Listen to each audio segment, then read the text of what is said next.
Me and Katie and McKenna were talking a little bit about it earlier, and now Aubrey, you're joining us for this discussion. Tell your ages real quick. 14, 16, 17. Okay, all teenagers. So what are some stereotypes that you guys have heard, like, growing up about becoming a teenager? Maybe, I remember when y'all were little, pre-teenage, people were like, oh, wait till they're teenagers. What are some of the stereotypes about being a teenager? That they're super rebellious. That's what I said. That's a million. Yeah, it's always like a big one that people talk about. Another one is boy crazy. Yeah. And people talk about, you know, they have bad attitudes, they're lazy, they, you know, on and on the list goes. They can be self-absorbed, you know, all these things. So how does that make y'all feel? Not that great.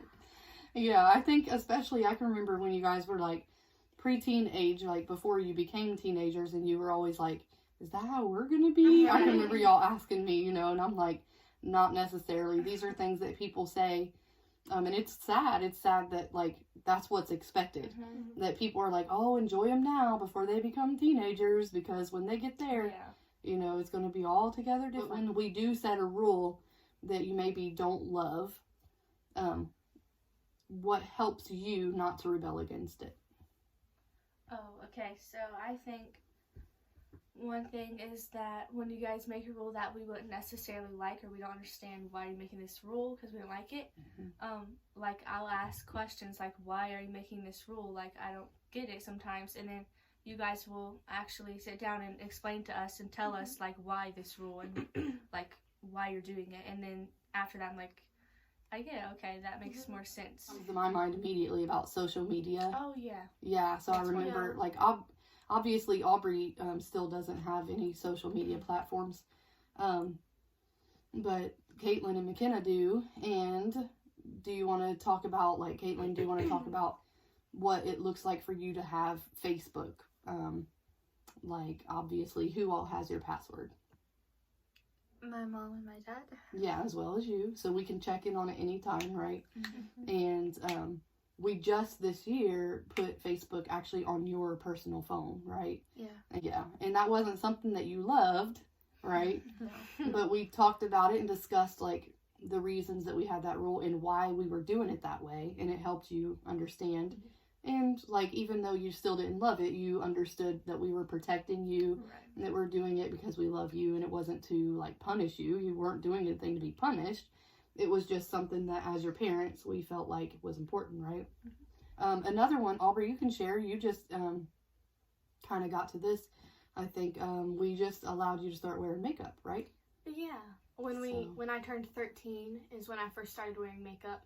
And when I was younger, it used to bother me more knowing I couldn't, because a lot of my friends would. And you had two sisters that did. So. And they started wearing it, and it made me feel left out.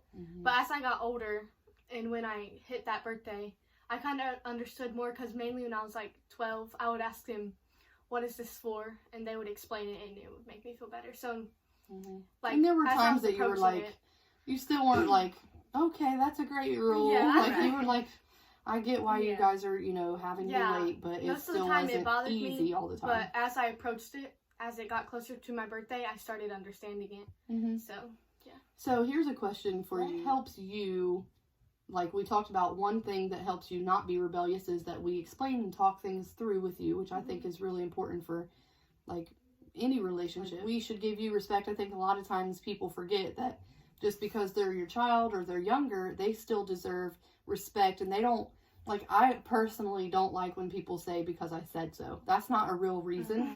Yeah, it's good that you want to know why, and I want to share my heart behind why we make some of these rules.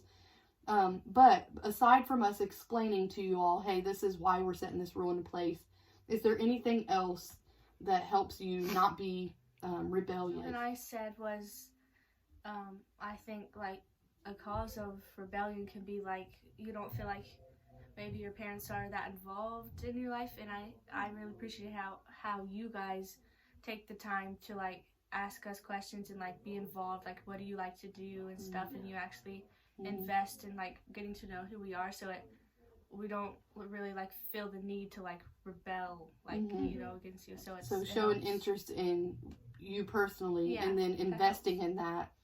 You want to give an example, anybody? Like, some of the ways that we've maybe invested in you personally that have helped you? What's an example of that? We kind of shared some in the last video, like how we do one-on-one time with each of you, daddy-daughter dates, or you'll take us out somewhere. Yeah. Or how McKenna said you guys will go out and get us like something we've been wanting, like a treat or something. Yeah. So stuff like that. Yeah, that's good. How has your relationship with the Lord affected the type of teenager and person you are? I feel like it has in every way. It makes the biggest difference. Yeah. If you have a true relationship with the Lord, because then you don't only want to, like, I can't really explain it. You don't want to only make your parents proud, but you want to make Him proud too, most of all. And a commandment is honor your father and mother. So, and that way you want to make them more like Jesus, proud. so it makes you a better person overall. Anything, Katie, that you think of? Yeah, I was just going to say what Aubrey said, like, if you have a relationship with the Lord and, you know, there's commandments that you're supposed to follow. So if you follow those commandments and also obey your parents, which is one of the commandments, like she said, it's basically like a win-win. You get to obey both, and you don't want to do it just like, oh, I have to do this. Right. If you love the Lord, then you'll want to. When you have a relationship with the Lord, that having integrity is just as important. Like, you want to be that same person no matter who's around or who's not around. That's something that leads you and guides you through life, is you wanting to please the Lord. Do you guys remember this book at all? Yeah, I do. I don't really. Not so much. You guys were pretty young when we went through this. It was one of my favorites. It's super simple. It's beautiful. I love the pictures, but it's so cute because each page is just really simple. And I remember when y'all were little, we would go through this. We didn't like read it all in one sitting, even though we probably could. We would go, like, I would use it as a devotion. So one night we'd say, God's little girl is kind. And we would read this scripture in the description. And then I would talk to you guys about what can you do to be kind. And each one of you would give me an idea. And then the goal was for that day, a challenge is to find a way to be kind, and then check in with me when you applied that, like actually did it.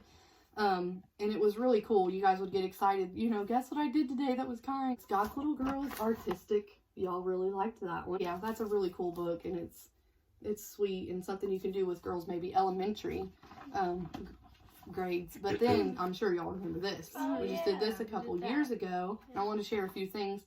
This is a very cool one for like pre-teenage and even young teenagers. But Becoming God's True Woman, and has 2 authors. They co-authored. And I remember I gave you each a journal. And we go through, like, and they're really small little devotions, which I liked. But it's set up in a way where we would read a little thought, I guess, from the author. And then it's time to think. So write your feelings down about what you wrote, like what you read. Time to pray, so she'd give us scriptures we'd pray through. Time, I liked that book. That was really cool. Yeah, time to just kind of go over. Then it would give a personal story from a girl who was around your age. I was going to share something that we read out of here a couple years ago. Her name is Allison, and she was 17, and she said, "What you spend your time with and allow your mind to dwell on will be displayed in your life. Girls need to realize that they should only spend their time enjoying the words and sounds and images that they want to become." I thought that was really good. We talked about that the other day, right, Katie? Yeah.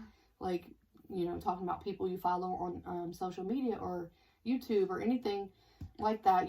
Maybe you don't, the music you listen to, the movies you watch, maybe sometimes we don't realize how much that stuff really does influence us, but it truly does. And she's right. The words, the sounds, the images that we behold, I think your dad, there's a quote that he sometimes says, what we behold, we become, which is so true. As parents, practically speaking, we can do certain things, keep an open dialogue with our kids, make sure we're respecting you, just, you know, as we expect you to respect us, speaking to you in a certain tone. If we wouldn't want you to speak to us in a certain tone, we shouldn't speak to you in that tone.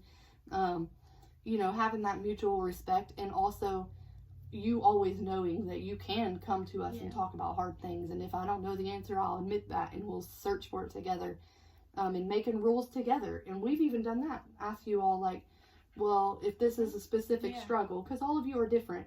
So something Katie struggles with may not be something you struggle with, and same for Aubrey.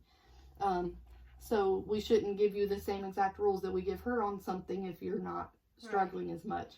And so you guys being honest with us about, hey, this is a struggle for me. So maybe let's develop a plan together of how I can safeguard myself from Yeah, that. this is by Jamie Grace. It's called Boys, Boys, Boys, which Hold is it what we close. talked about being boy crazy. Yeah. She has a lot of stories and things that she writes about dating and single life because she was single for a really long time. And I love her stories because it's really inspiring. She kind of goes through what we go through in being a young person with a relationship with God, being a young teen. And she pretty much gives her thoughts on dating and what it means to her. And not I just really her love thoughts, her but like she really chose to honor God too with and that. it's amazing to see. And you can kind of look up to her. Yeah, These and it's stories really helpful, help. right? It's helpful because you know she knows because she's experienced it. And Yeah. she's not just like preaching at you. Right. Yeah. She's really sharing her own experience, which you understand because you're feeling what she felt when she penned Right. these words. So it's helpful. I think that's another really cool way that we've tried as your parents to give you resources and things that might help you in whatever stage of life you're at. We encourage reading, of course, but especially things like that because it's a personal thing that can help you. You want to show yours, Katie? Sure. This one is also by Jamie Grace. It's called Finding Quiet. This is about like her journey with dealing with OCD, anxiety, and Tourette's syndrome. Yeah, that's right. And she just talks about like how God has been helping her through that, and she shares her story. And she calls it Finding Quiet, and I think that's the perfect title. And I've learned a lot in the few pages that I've read already. So that's awesome. So you're liking it. And McKenna doesn't have hers on hand, but you want to tell them what it's called, and it's also Jamie Grace, right? I think it's called Wait It Out. Wait It Out. It's about okay. waiting it out and being patient for the right guy that God sends to you. So Share. I thought what you said earlier was really good when you were talking to me about like what are some things you do that are like worth your time in waiting it out. I thought it was good. So share that. So while we're like in the season of waiting for the right guy, some things that we were discussing were how do you spend your time. So I said that I like to focus on things that I want to become good at. Like I try to focus on like bettering my skills as a person, becoming the best person I can be. So when it comes, I can be that. So I try to focus on some things that I want to get good at. Like I am learning violin, I'm learning Spanish, and I'm trying to make more music. So I try to focus on things that I really like and want to become better at. Yeah. I think that's a good way. Yeah, so Jamie becoming Grace the talks best you, about right? doing that in her book too. Oh, cool. I didn't know. Well, I think that's really cool, and I'm glad you guys were willing to share. I hope this helps some other people. Okay, so since we've talked so much about Jamie Grace, and I think she's been one person that you guys have looked up to since you were young, and I think she's got lots of good resources for young teenagers, and you guys could share a quick little chorus of a song you've sang forever by her, and we'll end it with that. And ooh, there's something about the way the sun shines on my face. It's a love so true, I can never get enough of you. This feeling can't be wrong. I'm about to get my worship on. Take me away. It's a beautiful day. Yeah, yeah, yeah. It's a beautiful day. Yeah, yeah, yeah. It's a beautiful day. See ya.